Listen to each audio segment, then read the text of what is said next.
You're listening to an Airwave Media podcast. When you need mealtime inspiration, it's worth shopping Kroger, where you'll find over 30,000 mouth-watering choices that excite your inner foodie. And no matter what tasty choice you make, you'll enjoy our everyday low prices, plus extra ways to save, like digital coupons worth over $600 each week. You can also save up to $1 off per gallon at the pump with fuel points. More savings and more inspiring flavors make shopping Kroger worth it every time. Kroger, fresh for everyone. Fuel restrictions apply. Welcome to From Beneath the Hollywood Sign. If you love old movies, Hollywood history, or the golden age of filmmaking, you've come to the right place. This is the podcast that talks about amazing stories of Tinseltown from another era and fascinating conversations with writer-producer Steve Cubine and actress-writer Nan McNamara. So, Steve, did Ava Gardner and Howard Hughes have a good relationship? Well, they did until he dislocated her jaw. What? Well, don't worry. She hit him back with an ashtray. From Beneath the Hollywood Sign is the gin joint for you. Recorded in Chicago, Illinois, with your hosts, Ken, Matt, Neal, and Jeff. This is Triviality.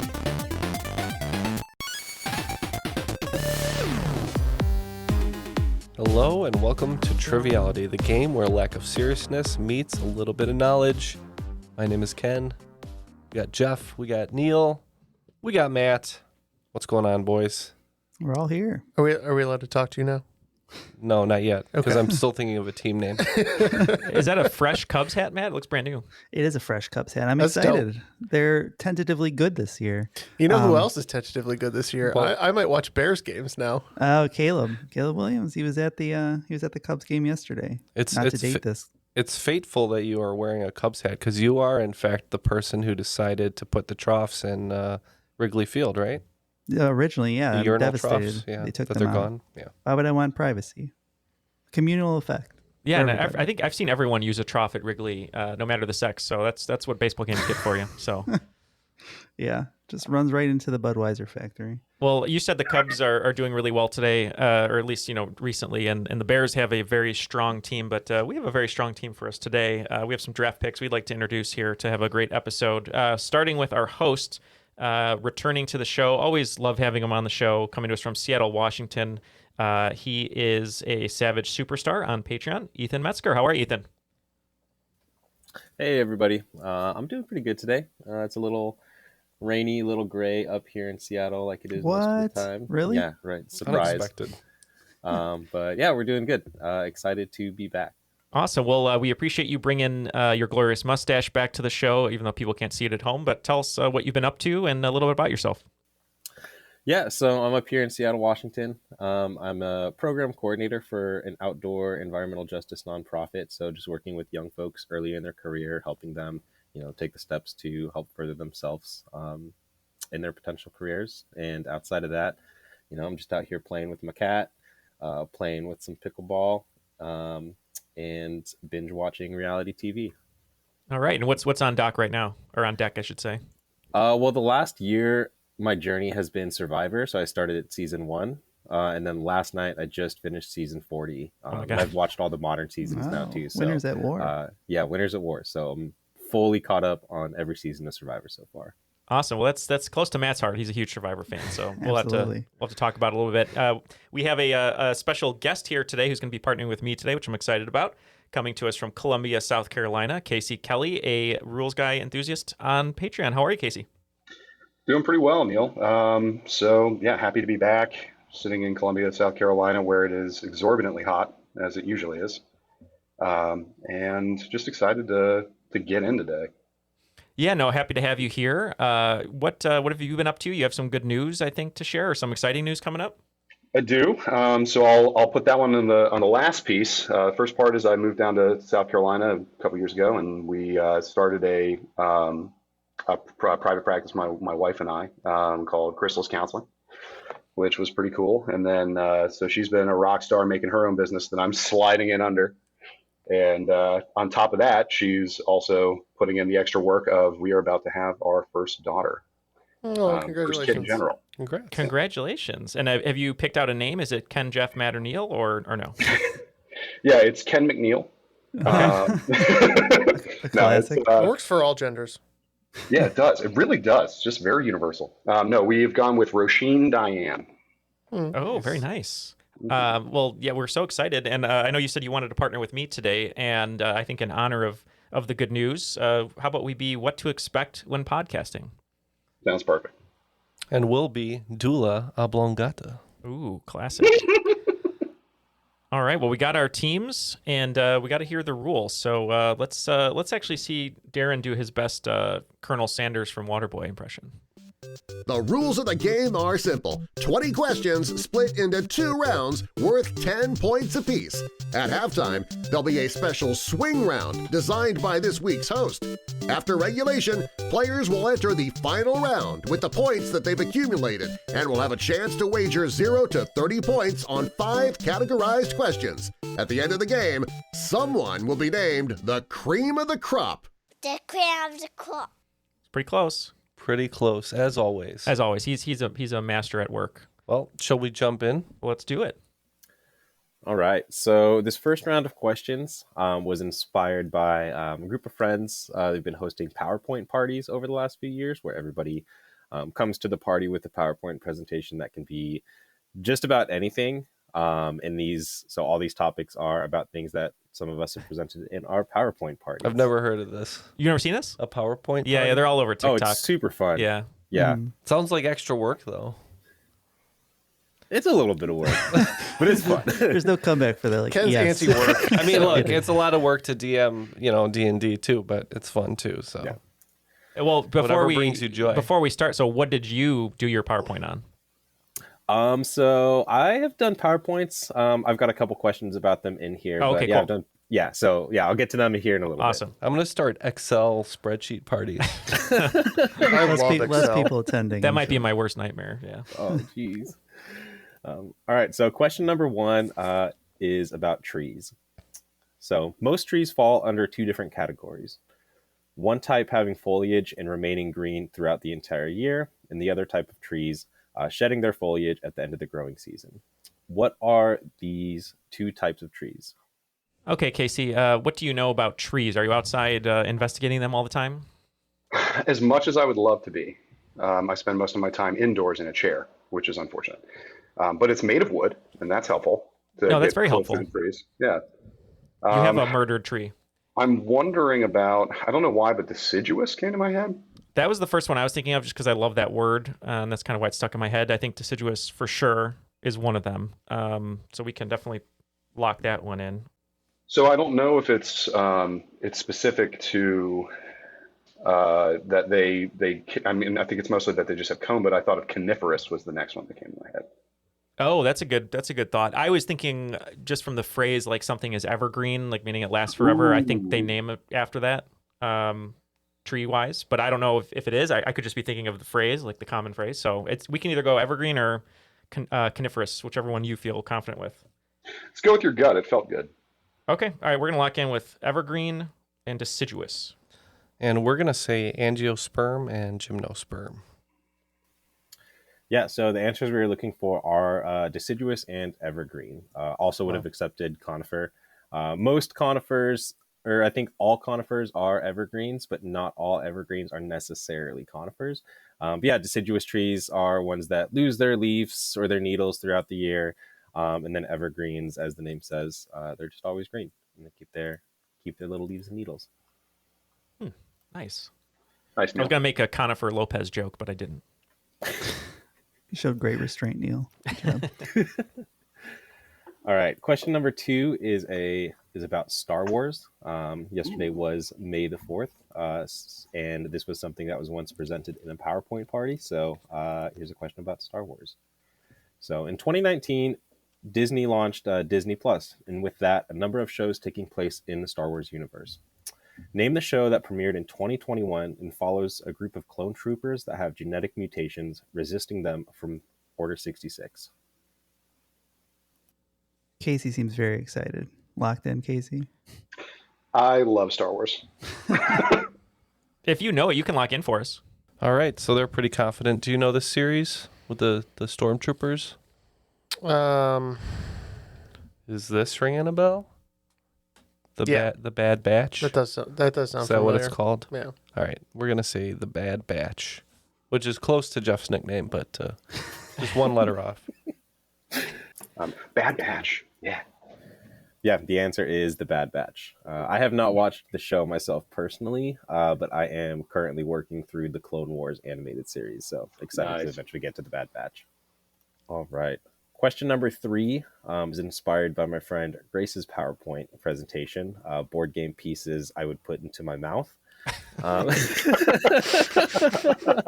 glad it ended with the word mouth. Yeah, right. Yep. That's a different night. Different PowerPoint night. Here's your board games question. So in an English standard Scrabble set, there are 100 tiles. Within 20, tell me how many spaces are on a standard Scrabble board. All right, we did some light math, thinking about the dimensions, and we're locked in. Casey, you were saying that you played Scrabble at least recently. I haven't played in a long time. So what's your gut telling you? My gut's saying something like 15 by 15. I think that's, at the very least, we've got some idea that there's a square. Yeah. But that's about as good as I think I'm going to get. Okay, and if my math serves me correct, and I didn't have to do a calculator, it'd be 225. Is that right? I believe so. Yeah. All right, let's lock it in. Well, there's two parts to the reasoning here. We know it's a square board.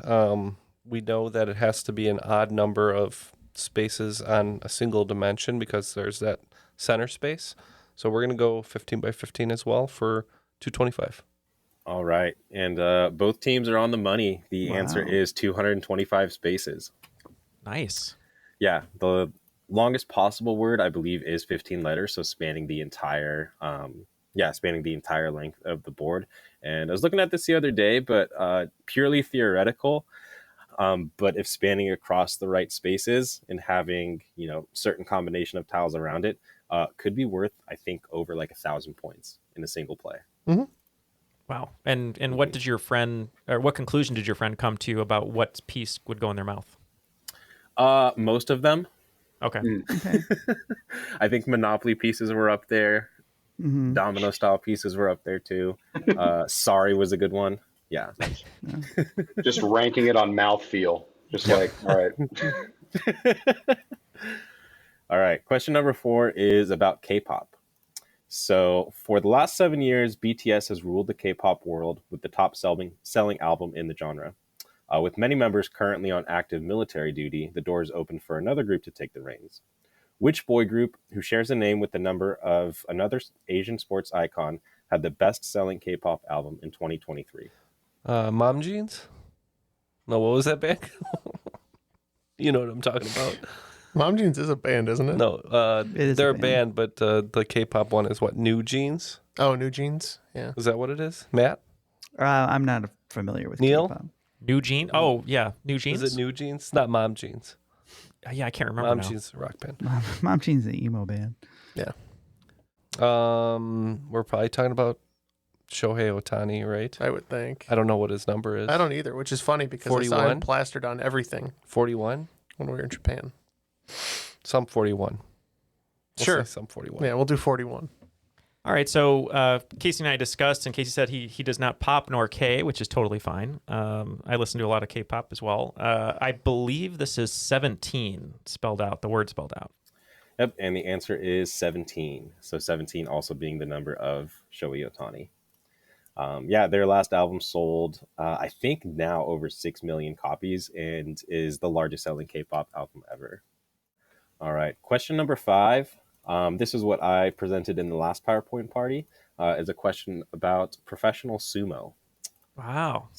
So professional sumo consists of 6 different divisions. The top division, known as Makuuchi, is further divided into different ranks.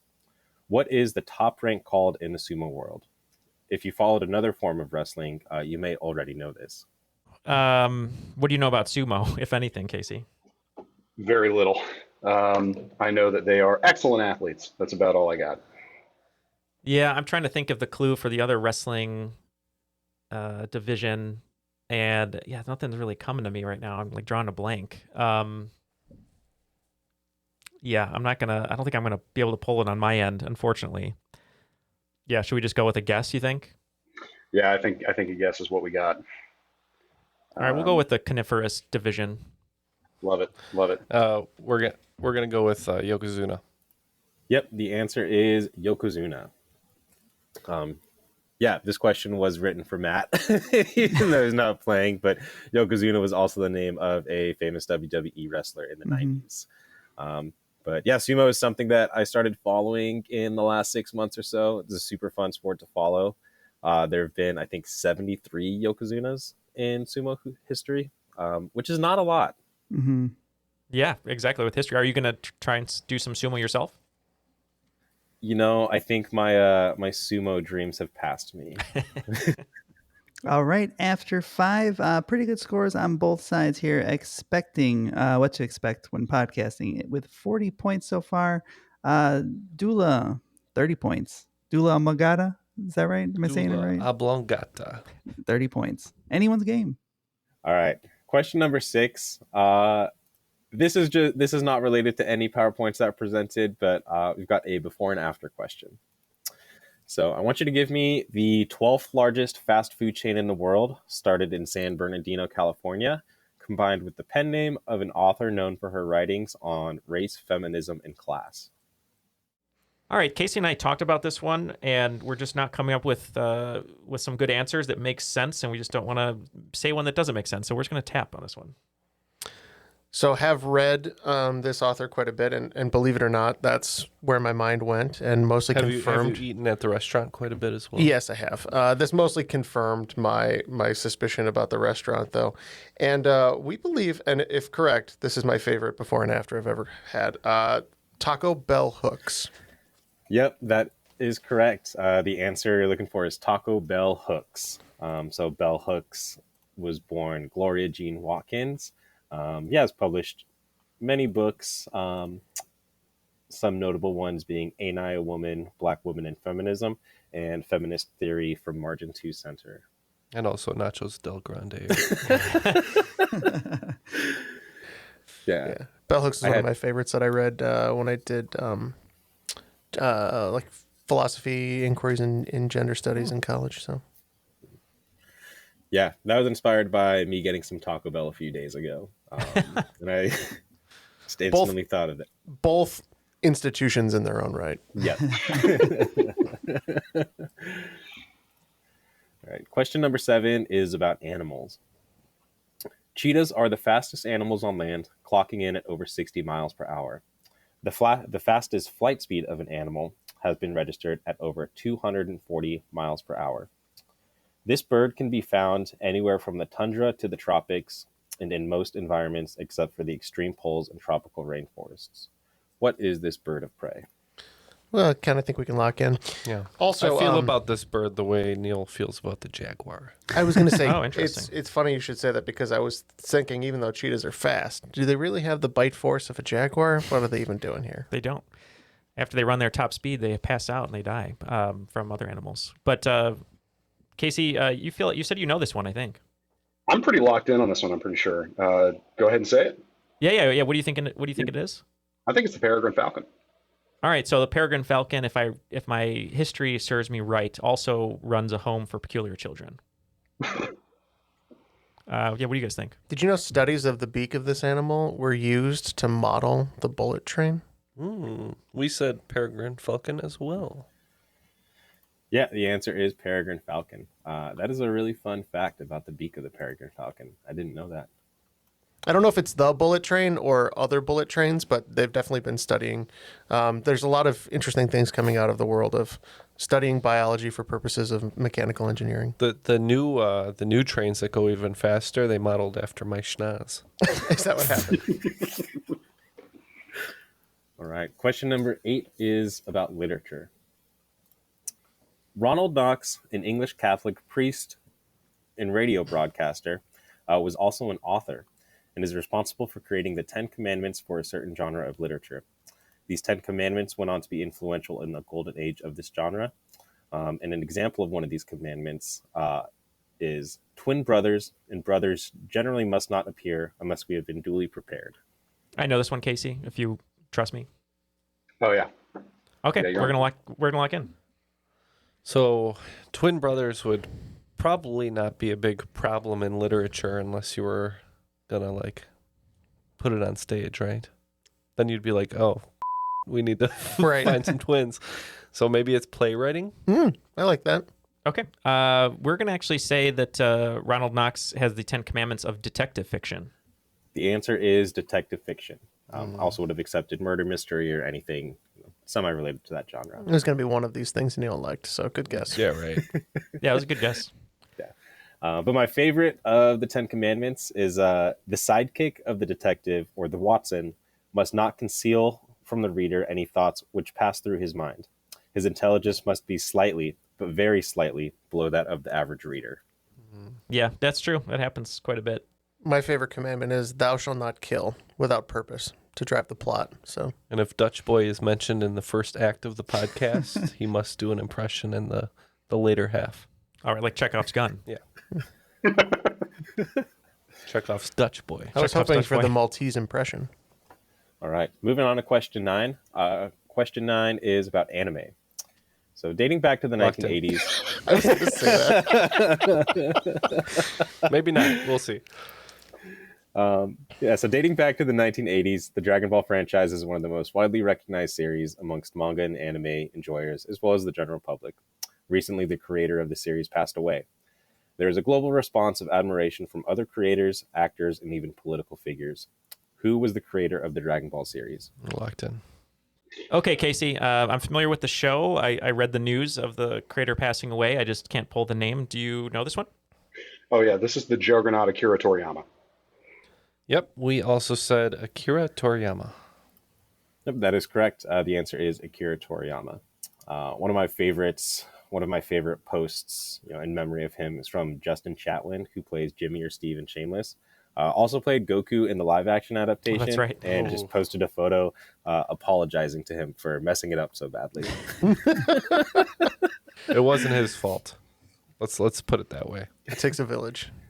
There's going to be a lot of apologies over the next 20 years. It's going to be like that. I don't know if you guys ever heard like the commentary on Batman and Robin, where the director just kind of starts apologizing aggressively. Question number 10 is about corn dogs. The origin of the corn dog is a highly debated topic. There are arguments for Texas, Minnesota, and Illinois, all laying claim to the creation of the corn dog. What can't be debated is that Stanley Jenkins was the original patent holder for the corn dog. In what year was the patent filed? This patent filing may have been more important than other historical happenings that year, such as Leon Trotsky being expelled from the Soviet Communist Party, or Charles Lindbergh taking off for the first nonstop transatlantic flight. And we'll give you a leeway of 2 years. Yeah, that's about where I was thinking. All right. We're going to go ahead and lock in. So I'm not sure if you know a lot about the corn dog, Casey. I don't, but I'm trying to Well, think. you are a corn dog. I am a right? corn dog. I like to lather myself in Batter. But yeah, I'm thinking maybe like late 20s. What are you thinking? I'm thinking late 20s.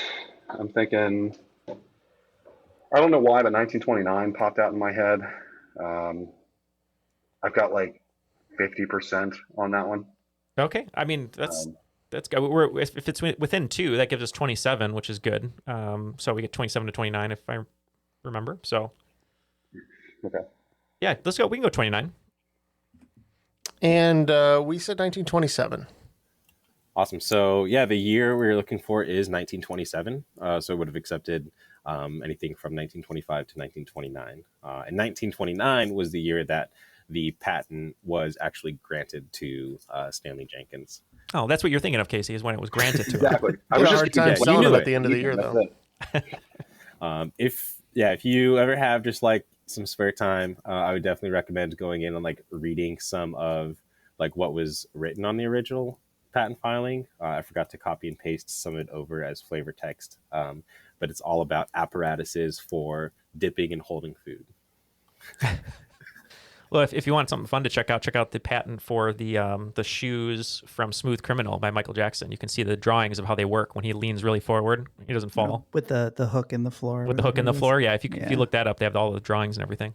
He's a Actually, cheat. I have a liar. copy of a patent 5 million something hanging up on my wall, and it's Richard Garfield's application for Magic the Gathering. Mm-hmm. All right. After the first round, what you expect when you're podcasting is a lot of points today because they have 80 points going into the halftime break, while Dula Oblongata with 70. So, as my Dula Oblongata is suggesting, it is anyone's game. Is that what your Abdullah Oblongata is doing? That's all it does, is it just tabulates if it's anyone's game or not. Right now, it is. My Gata is telling me it's time for a Patreon drop. Yeah, I think you're right. And for people at home who aren't sure what Patreon is, we talk about it quite a bit. You can come support the show at patreon.com/trivialitypodcasts. Yes, for as little as $1 a month, you get all of our newest episodes ad-free. But if you'd like to go up to the $5 a month tier, you get a bunch of fun perks like stickers and just loads and loads of bonus audio content, including weekly Patreon bonuses since the beginning of this year, which I think is really fun, Ken. Yes. And Jeff, you agree?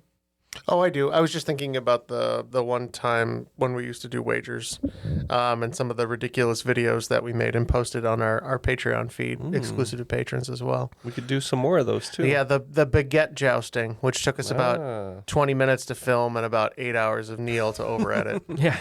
So it's a gift. I don't know if you want it, but it's a gift. So yeah, if you'd like this gift, go to patreon.com/trivialitypodcast. And let's move right on to the swing round. Ethan, what do you have for us today? For today's swing round is going to be about geography. So in honor of Asian American, Native Hawaiian, and Pacific Islander Heritage Month, which is the month of May, we're going to test your geography knowledge, specifically about the Pacific Islands. So the Pacific Islands are generally broken up into 3 different regions: Melanesia, Micronesia, and Polynesia. For today's swing round, I'm going to give you 10 different countries or group of islands, and your job is to identify which of the 3 Pacific Island regions it is located. Okay, I'm just going to set my notebook and pen down here and let Jeff do it. Number 1, Vanuatu. Number 2, Palau. Number 3, Samoa. Number 4, Marquesas Islands. Number 5, Guam. Number 6, Fiji. Number 7, the Cook Islands. Number 8, Marshall Islands. Number 9, the Solomon Islands. And number 10, Tonga. All right, we have the questions for the swing round. We'll be right back with our best answers. We are back and locked in with our swing round answers. So let's go ahead and get those islands one more time, and we'll see if we know where they are. All right, so number 1, Vanuatu. We said Melanesia. So did we. Melanesia for that one. Here's hoping. And Melanesia is correct. Number 2, Palau. Again, we said Melanesia. We said Micronesia for that one. Yeah, so Palau is in Micronesia. Number 3, Samoa. Polynesia. Samesies. Yeah, probably one of the better known ones, but Samoa is Polynesia. Number 4, the Marquesas Islands. We said Melanesia. Polynesia with very little fervor behind it. Yeah, so the Marquesas Islands are indeed in Polynesia. Number 5 is Guam. We said Micronesia. Okay, so yeah, we definitely said Micronesia on that one. Yeah, so the answer, Guam is located in Micronesia, Guam being where my ancestral roots are. Cool. Oh, nice. If I did not get that right, my godson's mother, Audie, would have killed me. Yeah, I heard you talking about your Chamorro godson. Yeah, I'm half Chamorro, so. Oh, word, dude. Glad to hear that, yeah. Cool.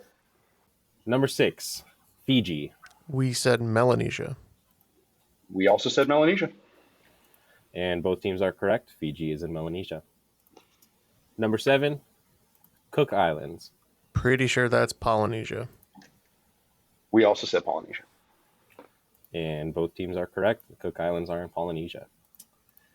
Number 8, the Marshall Islands. We said Micronesia. Same. Both teams are correct again. Marshall Islands are in Micronesia.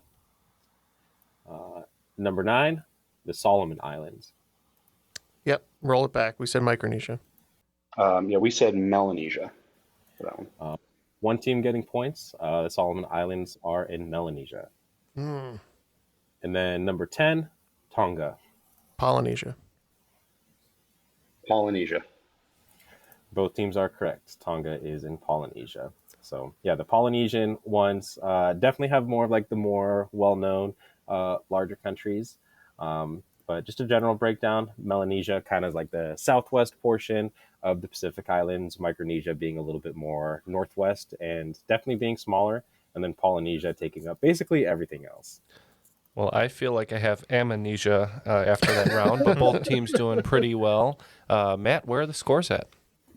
All right, after the swing round, we're seeing a little bit of separation. What to expect when podcasting, up to 130 points already. Not too far behind is Dula Malgado with 105, but as we all know, it is anyone's game going into the second round. All right, Ethan, let's jump into round 2. All right. Round 2 was inspired by my family's group chat. It's very unhinged and kind of just ranges a variety of topics. So it felt very fitting to be able to like pull topics from my family's group chat. So thanks, family. Now, are you going to do a PowerPoint to your family about your group chat? Oh, man, that feels like a lot. It's weird. Anyways, question number 1 is about Panera Bread. So, Panera Bread was in a recent controversy, having released a drink that contained almost 400 milligrams of caffeine in a single large serving. They are currently involved in 3 separate lawsuits involving deaths and health complications related to the drink. What is the name of this drink? I think we can lock in if you trust me here. I'm pretty sure I have half of it, so if you were to bring it in, I'd be like, yeah, that's it. That's it. Yep. Oh, that's it. Okay. All right, we're going to lock in. All right. Do you have one of these, Jeff? Oh, the kitty refreshers? Every morning, Jeff got one. I think they're called charged something, right? Could be, yeah. Charged tea, charged lemonade, maybe? Charged lemonade? Yeah, let's say charged lemonade. And Casey, you're drinking one right now? No, I can't do that. I will get palpitations I'm not planning on having. So yeah, charged lemonade for sure. I think 3 of them had like enough to put a guy in the hospital. And both teams are correct. It is charged lemonade. Since the lawsuits came about, they've reduced the amount of caffeine almost in half, but it's still a lot. So now you have to drink 4 to end up in the hospital instead of just 2. Oh my God! You gotta chase it with the Charge Four Loko. You gotta drink 4 of them to keep up with how much I really I have don't a day. understand the caffeine culture. Like, why can't we just go back to opium like the good old days? Yeah. I feel like the future is just people being like, "Witness me!" and like throwing charged lemonade in their faces, like getting ready for battle on the wasteland. Speaking of opium, we don't have any like good dens to go to. You know, I mean, my It'd goal, be nice to have like a coffee den. Yeah, like next door to a hookah place, there's a coffee den, pastry den. A pastry den. I'd like to go into a place like Johnny Depp in From Hell and eat a lot of pastries, but then lay amongst other people in beds with like my arm sticking out, like passed out. We need a den culture to come back. Yeah. Oh, it's not how you guys do drip coffee? All right, question number 2 is about Philadelphia. So the cheesesteak was created in Philadelphia sometime in the 1930s by Pat and Harry Oliveri. The main ingredients being beef, onions, bread, and cheese. There are 3 different types of cheeses that are most common on the cheesesteak. For half points, name 2, and for full points, name all 3. All right. Yeah. We are locked in. So I see a yellowish cheese. I'm imagining it's cheddar. Yeah. You think it's yellow? I think some of it's white cheeses, though, right? I'm not saying that. There's 3 cheeses. I'm saying the yellowish is from maybe a cheddar, a nice aged cheddar. You think that's typical sharp. to have the yellow on it? I would say some yellow cheese. Okay, Yes. so yellow. Now another cheese I'm imagining, which is quite good for this type of thing, is maybe a little Swiss. You want to throw in a little Swiss cheese? It's too much. Provolone at least. Provolone, right? yeah. Provolone's got a thinking flavor provolone. though. What about mozzarella? Mozzarella. Okay, you want to go with the mozzarella or parm? Provolone, parm, and cheddar. Why Parmesan cheese? Parmesan's a really hard cheese. Okay. You know, I don't know. I feel like you guys have never eaten a Philly cheesesteak. I don't think I have. I've eaten them. Really I don't know what's have. on them. I don't have to know what's on them. Love and a also, good- I don't think I've had one. You only get a good Philly if someone verbally assaults you when you order it. I was going to say, I got yelled at both Pat's and Gino's for not All knowing right, what kind of cheese I Swiss. want. We'll say Swiss. Why are you changing it now? Why are we not going Because I provolone? think there's more. We are saying provolone. Oh, you want to go Swiss, but not mozzarella? So cheddar and provolone are our answers, Okay. and then our bonus will be Swiss. for full Mortadella. points. Yeah. Okay.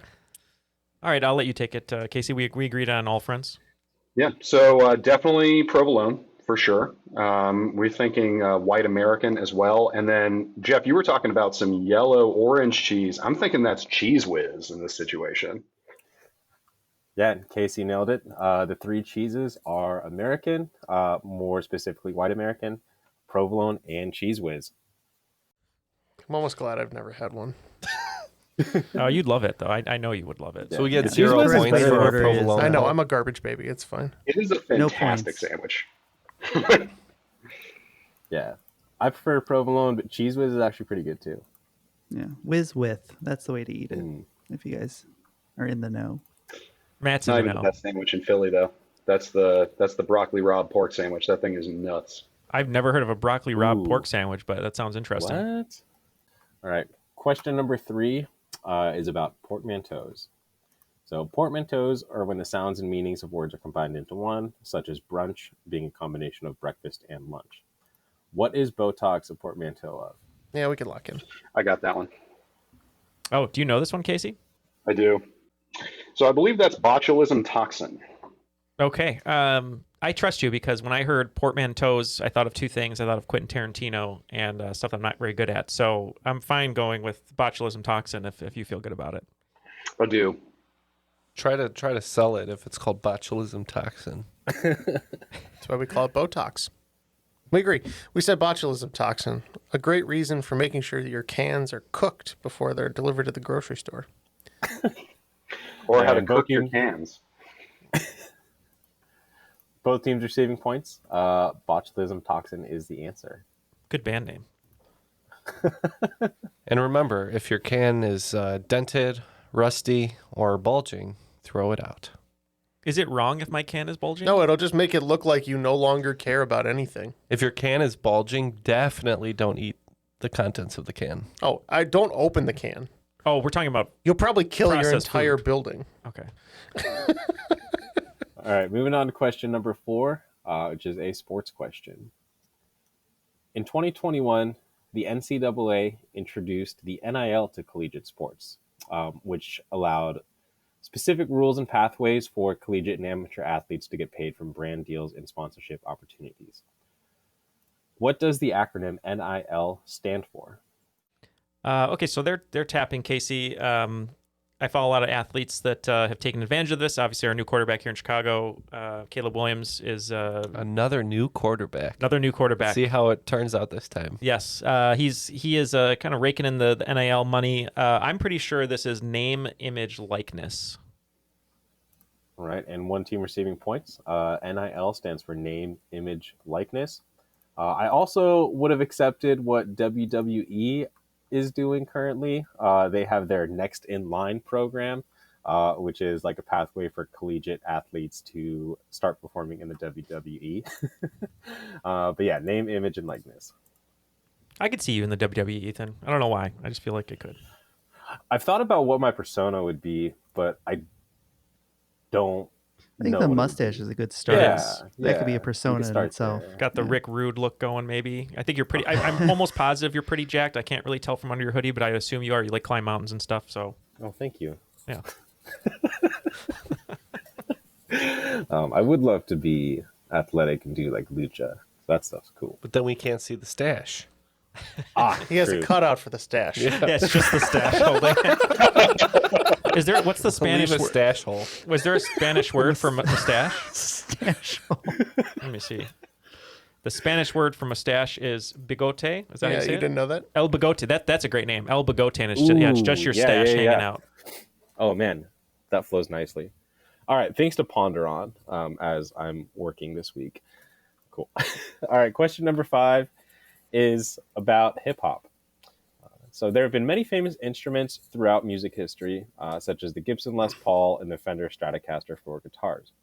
What types of instruments are the Linn LM1, the Oberheim DMX, and the Roland TR-909? And to clarify, these are all one type of instrument. Okay, I got this one. We're locked in. Yep. I was hoping he was going to ask about the Roland 808, which is a drum track synthesizer, I want to say. But Yeah, so do we want to say drum machines? or is this a synthesizer? You think it's a drum machine? I'm okay with drum machine. I mean, synthesizers too, or turntables, since it's hip hop. Now I got 2 turntables and a microphone. But the answer, I don't know where Only it's one at. of those I'll things. let you choose between those. Well, we'll say drum machine. Drum machine. And both teams receiving points. These are all famous models of drum machines. I omitted the TR-808 because that's probably the most famous one of all time. All right, after the first half of the second round, what to expect when podcasting? Perfect, adding 50 points to their total, bringing them up to 180. Lagging behind just a little bit, Dua Lambagata with 135. So let's get into the second half of this round. All right, moving on to question number 6. This is a lyrics question. So I want you to name this 1997 Grammy-nominated song by former contestants of The Masked Singer. And here are the lyrics. You have so many relationships in this life. Only 1 or 2 will last.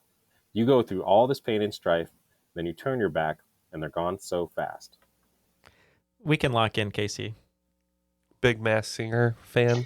Yeah. No, this song, I'll probably go to my grave. He's just a big fan of the song. He's a big fan of this song. Is this an O-Town song? Maybe. I mean, you know me with lyrics questions, especially pop music. Forget it. What do you think? You think O-Town? Is it too early for O-Town? I don't think so. 1997. Or is it NSYNC? Do we need fast. the- NSYNC's not going to do Masked Singer, though, are they? Maybe one of them would. Backstreet Boys might. Chris A couple would. of them might. Chris did, actually. He's got nothing going on. You're right. Good call. We're gonna say the name of the song is "Through the Years." No, I want to say Liquid Dreams because it's Neal's Liquid favorite Dreams. song. Liquid Dreams. Yeah, so the funny thing about this song, Casey mentioned it to me while we were discussing. This song was actually inspired by Millard Fillmore and what he would say when he climaxed. So we said "Mbop" by Hanson. I don't expect that. I just edited an episode where I missed an mbop question. Son of a... Yeah, one team is correct. It is Mbop by Hanson. Yeah, Chris was Yeah, I on think if you- Masked Singer, yeah, from NSYNC. If you read the lyrics, bop, doop, doop, doop, bop, bop, I think it would have been a little Bop easier. and bop. So Yeah, Pinnacle of songwriting. which Hanson was on the Masked Singer? you just have to go watch and find out for yourselves. The one No, with the I'm just long kidding. hair. All 3 of them were. All 3? Oh, it was a Yeah. trio. Okay. Yeah, you can pick them out like almost instantly. Like as soon as they start singing, you're like, oh yeah, those harmonies. Yeah. Moving on to question number 7. This question is about lakes. So by volume, Lake Superior is the largest lake in the United States. By depth, the deepest lake in the United States is not Lake Superior. This lake is 1,949 feet deep at its lowest point and can be found on a license plate design of the state it is located in. What is the deepest lake in the United States? We're locked in. Casey, I'm not too familiar with lakes that much. Do you happen to know this one? If memory serves, I believe Crater Lake is the deepest one in the U.S. Where's that located? Is that West Coast? Yeah, I think it's like, that's a good question, actually. Yeah, I don't know. But Crater, I mean, that sounds like a deep lake, and I know I've heard it, on the show several times. It might be for game theory here, because our host is, in Washington right now. Let's go with it. Do you want to lock it in? I mean, it's all I got. So if it's wrong, it's wrong. Yeah, let's do it. Well, you were incorrect about something there. Crater Lake is in South Central Oregon, but unfortunately, I think you are correct. Embarrassing. But unfortunately, the part that you are correct on is the part that gets you points, I think, and we also said Crater Lake. Yep, both teams are correct. It is Crater Lake. So Crater Lake, located, as mentioned, in Southern Oregon. It is a volcanic crater lake, which is really cool. So it's Mount Mazama, I believe, after it blew up. I want to say like 8,000 years ago, just started to fill in and is now, just a beautiful lake. So if you're ever on the West Coast, definitely worth a stop. Question number 8 is about bread. Sourdough bread can be dated all the way back to roughly around 3000 BC, with roots to Egypt and the Fertile Crescent. Sourdough starter goes through a fermentation process, which is what gives it its signature sour taste. What chemicals are introduced in the fermentation process that give it that taste? And there's 2 possible answers for this one. I'm just looking for one. Are you asking what you add to the starter or what's created in the starter? Yeah, what is created in the starter through the fermentation process that gives it that kind of sour taste? All right, so initially, I mean, alcohol is probably created in the starter, right? I mean, I know maybe lactic acid or something. I know it's yeast is used in the sourdough. I know it's what's created in the starter, though. Not what you add to the starter. I mean, usually you'd add yeast and it would create alcohol, no? Could be. Alcohol, right? Sure. All right. So, Casey, you wrote down something that I know I hear on Bake Off all the time when they talk about sourdough. And I'm just assuming it's right, but you can take it because it was your guess. So I think it's lactic acid. I think of like funk in from yeast, and I think of like lactobacillus, lactic acid, making that. So we walked in with lactic acid. And one team getting points. Answers that would have accepted were lactic acid or acetic acid. I did write it. I was poo-pooed. Poo-pooed like the yeast. Yeah. That makes sense. It's a type of anaerobic fermentation. Is there no alcohol in the starter, though? There should be, right? Because it's breaking down the sugars into ethanol. So you would think there would be. I don't know, but it makes sense it would. Yeah, I can't say I'm an expert in sourdough. But it's not the flavor aspect. Right. Okay. Yeah, the question was fair. inspired. That's fair. Yeah, that question was inspired by my family. They've all been starting to make sourdough bread, and so that's come up a lot in our group chats. Moving on to question number 9, which is about natural disasters. A tropical cyclone is a rapidly rotating storm system with a low-pressure center, closed low-level atmospheric circulation, strong winds, and a spiral arrangement of thunderstorms that can produce heavy rain and squalls. Tropical cyclones can be typically broken up into kind of 2 different categories, hurricanes and typhoons. I want you to tell me, what is the difference between a hurricane and a typhoon? We can lock in. Yep. What do you think, Casey? They're locked in. I can talk about, mascots that are hurricanes and typhoons and stuff. What are you thinking? The only thing that comes to my mind, I think hurricanes hit land and typhoons don't. But I'm not 100% sure on that. I mean, I'm not, but I mean, that jives with me. I don't know. It seems correct. So do you want to want to lock in hurricanes hit land, typhoons don't? So you're writing a bunch of stuff. Initially, you wrote geography, which I don't think is specific enough. It is correct, though. So yes, it's okay. Go ahead and answer geography. See how it turns out for you. Okay, fine. I wrote that in case, there was some prying eyes. So as far as I'm aware... There's no prying eyes on that. You're accusing Neal here? Maybe. You would go so far as to accuse Neal of prying eyes? No, I was lazy and I can't even read your handwriting up close. How am I supposed to read it from over Prying here? eyes, they're Clap, clap. watching you. Clap, clap. Yeah, that's fair. So I'm pretty sure that hurricanes occur in the Atlantic Ocean and typhoons occur in the Pacific, and there is no difference other than that. And that is spot on. The difference between hurricanes and typhoons is just location. So yeah, hurricanes being in the Atlantic, typhoons occurring over in the Pacific. So one team getting points. Take that. We got one that you didn't get. Finally. I don't think it's going to make much difference unless we're doing them in the final. Question number 10 is about foreign languages. If you were eating the fruit known as budo in Japanese, zabibu in Swahili, druva in Swedish, or vinograd in Russian, what fruit would you be eating? Reluctant. Before I stopped drinking, I'd go to a nice place around here, Casey, called Mitsuwa, and I would get some grape wine. So we're going to lock in with grape. Yeah, we said grape. And both teams are correct. The answer is grapes. Grape answer on that question. Grape answers all around. All right. After the second round, Dula Ambagata doing well, 165 points, enough to max bet in the final, which is great. But what to expect when podcasting has been pretty flawless so far. They're at 220, so these wagers are going to be important. And before we jump into the final round, we want to talk a little bit about Patreon. Yeah, at patreon.com/trivialitypodcast. Started, the beginning of this year, you get weekly bonuses, which have been really fun to record for all of us, including the crop drop. Ethan, I think we know that you like to listen to these bonuses. Have you been enjoying the weekly releases as opposed to just once a month? I'll take whatever you guys can get me. But I do enjoy the weekly releases. Yeah, just little snippets to listen to throughout the week on my drives, to the grocery store and back.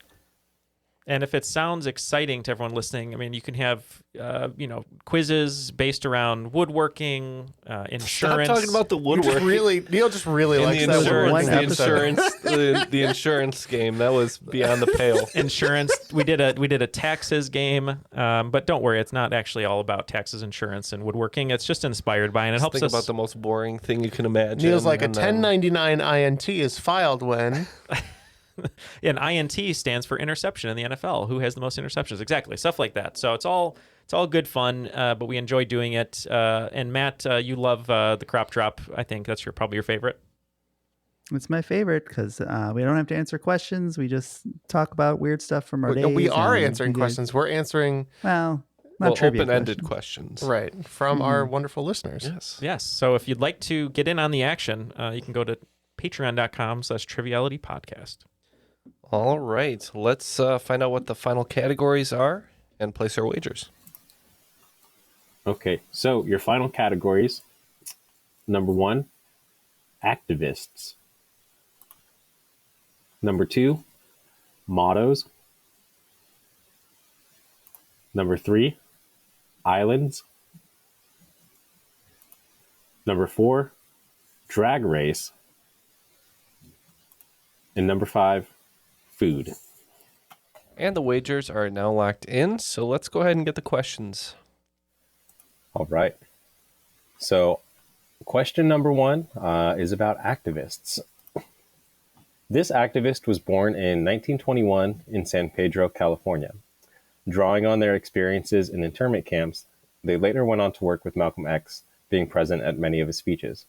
This person was an advocate for many causes, including anti-war movements, reparations, and rights for political prisoners, and was influential in the commemoration of Executive Order 9066, which caused the forced removal and incarceration of Japanese Americans during World War II. June 1st will be the 10th anniversary of their passing. Who is this person? Question number 2 is about mottos. Guam is the largest and southernmost island in the Marianas. It is also one of the 17 non-self-governing territories listed by the United States. What is the unofficial but widely used territorial motto referencing its location in the Pacific? Question number 3 is about islands.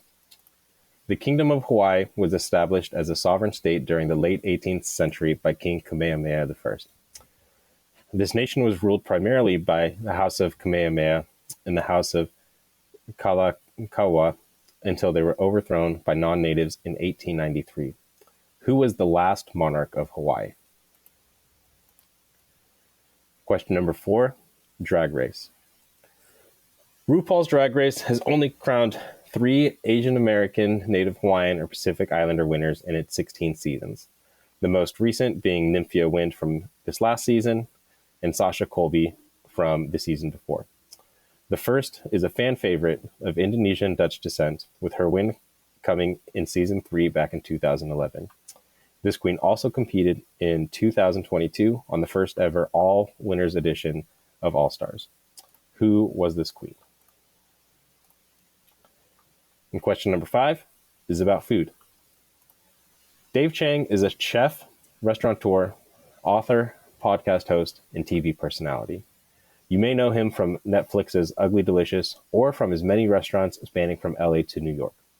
What is the name of his restaurant group, founded in 2004, and is a slight nod to the founder of instant ramen? Okay, we have our questions, and looking forward to ending this game with very few points, but we're going to go think about these and hopefully come back with a few points.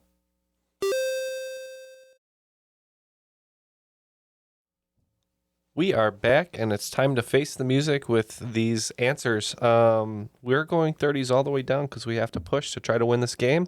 Other team, a little more conservative. They're doing 20s all the way down. So let's get the questions one more time, see who will be today's cream of the crop. All right, so question number 1 was about activists. And this activist was born in 1921 in San Pedro, California. Drawing on their experiences in internment camps, they later went on to work with Malcolm X, being present in many of his speeches. They were an advocate for many causes, including anti-war movements, reparations, and rights for political prisoners, and was influential in the commemoration of Executive Order 9066, which caused the forced removal and incarceration of Japanese Americans during World War II. June 1st is the 10th anniversary of their passing. Who was this activist? Well, we had no idea. We picked a figure that's we're happy is still alive, but just shout out to George Takei because we know he was had experience in that area and he's very politically active. So George Takei, shout out and live long and prosper. Yeah, we had some names that we thought were possible just from stuff my uncle used to tell me about, but we kind of flipped a coin here on the spelling, pronunciation, etc. But we went with Kochiyama last name only. Right. I was very close to putting a George Takei question in the final round, but he is not the answer. Coin flip proved to be correct. The answer is Yuri Kochiyama. Yeah, I would definitely encourage folks to, look into Yuri Kochiyama, read a little bit about some of the work that she did, some of the activism work. Definitely like an important and influential figure in the Asian American community. Question number 2 is about mottos. Guam is the largest and southernmost island in the Marianas. It is also one of 17 non-self-governing territories listed by the United States. What is the unofficial but commonly used territorial motto referencing its location in the Pacific? So for 30 points, we said Land of the Chamorros. We said Where America's Day Begins. All right. So I realized just now that I may have botched this question a little bit because technically Land of the Chamorros is, I believe, is like the official motto of Guam. But the other unofficial motto is, Where America's Day Begins. Well, I'll tell you something. We're going to go ahead and take points for this one because it's not going to matter anyways. So we'll give both teams points on that. But yeah, Land of the Chamorros is indeed one of the mottos of Guam. Where America's Day Begins. It is the westernmost American territory and closest to the international date line. So it really is where America's Day begins. Question number 3 was about islands. The Kingdom of Hawaii was established as a sovereign state during the late 18th century by King Kamehameha I. This nation was ruled primarily by the House of Kamehameha and the House of Kalakaua until they were overthrown by non-natives in 1893. Who was the last monarch of Hawaii? We said Lilu Kalani. Oh. We too said Queen Liliuokalani. And both team receiving points. The answer was Queen Liliuokalani, who also was the composer of the famous song Aloha Oi. Question number 4 is about Drag Race. RuPaul's Drag Race has only crowned 3 Asian American, Native Hawaiian, and Pacific Islander winners in 16 seasons, the most recent being Nymphia Wind from the current season and Sasha Colby from last season. The first was a fan favorite of Indonesian and Dutch descent, with her win coming back in season 3 in 2011. She also competed in 2022 on the first ever All Winners edition of All Stars. Who is this queen? We had no idea, so we made up a drag name and we said Pilau Talk. It is my favorite drag racer. We said Raja Gemini. Oh man, that's a good made up name. But yeah, Raja Gemini is the answer.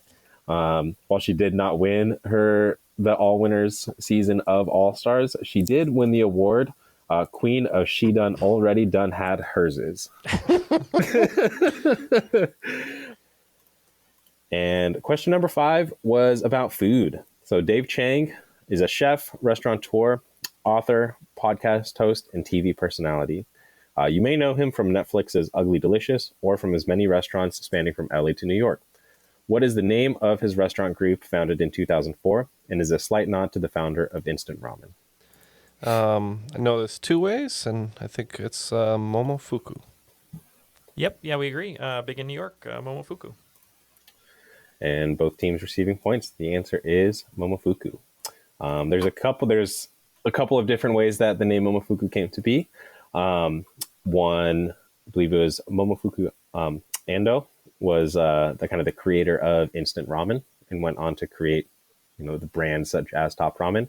And then Dave Chang in an interview has also said that it also, sounds like MFer. And that's why he chose that as the name. Yeah, Momofuku is the answer. All right. After a well-played game by both teams, Dula Amblongata, no, it was well played, getting 195 points after adding 30 in the final. But much like the rest of the game, what to expect when podcasting is apparently perfection, because they swept the final as well, giving them 320 points, making them today's cream of the crop. The cream of the crop. Nobody does it better. Well done, guys. Could not keep up with you as hard as we tried. It was all Casey. Thank you, Casey, for being a great teammate, but you definitely pulled the weight of the ship today. I appreciate that. I got to give some to you. I feel like every time that one of us didn't know a question, the other one did. Like, it just worked out super well.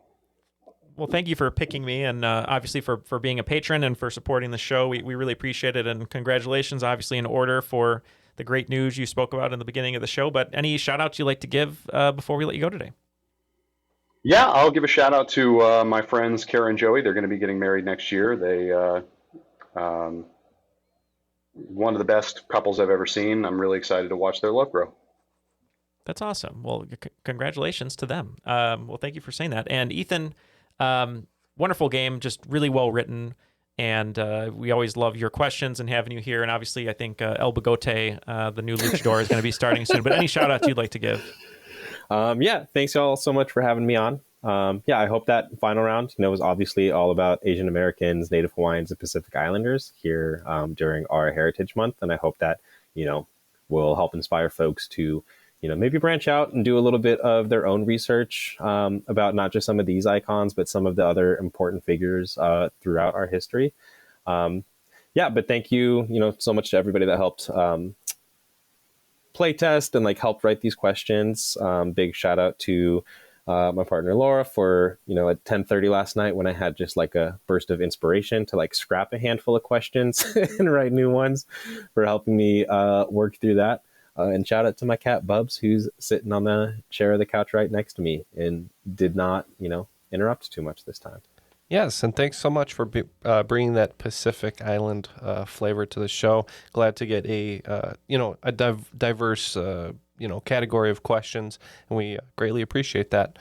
We also really appreciate Airwave Media, our network. You can find them at airwavemedia.com. Check out other great shows such as Calm History, The Art of Crime, and Most Notorious. How about that? We're considered the most notorious of trivia podcasts, I think, for some reason. Yeah, I think so. But yeah, thank you everyone for joining us. Anything else, Ken, that you'd like to say before we bid everyone adieu? No, just once again, thanks to our guests, Ethan and Casey. All right. Well, for Ethan, Casey, Matt, Jeff, and Ken, my name is Neal. That was another episode of Triviality. Bye. Bye.